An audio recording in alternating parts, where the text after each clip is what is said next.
Happy women's டேன்னு சொல்றதுக்கு முன்னாடி ஒரு சின்ன விஷயம் சொல்லணும். ஒரு பொண்ணு ஸ்ட்ராங்கா இருக்கணும்னு சொசைட்டி சொல்லும்.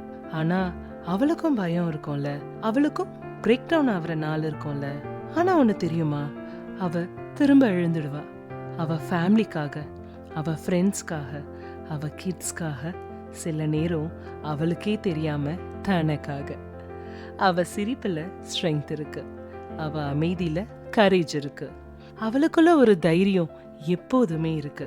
யார் வேணாலும் சொல்லலாம் women are very weakன்னு, ஆனா அவளுக்கு மட்டும் தான் தெரியும் அவ எவ்வளோ ஸ்ட்ராங்குன்னு. ஸோ இன்னைக்கு ஒரு விஷ் மட்டும் இல்லை, எல்லா பெண்களுக்கும் ஒரு ரிமைண்டர். நீங்க ரொம்ப ஸ்ட்ராங், நீங்க ரொம்ப வேல்யூபிள், நீங்க ரொம்ப ஸ்பெஷல். Happy women's day. உங்களுக்கு மட்டும் இல்லை, நம்ம எல்லா பெண்களுக்கும்.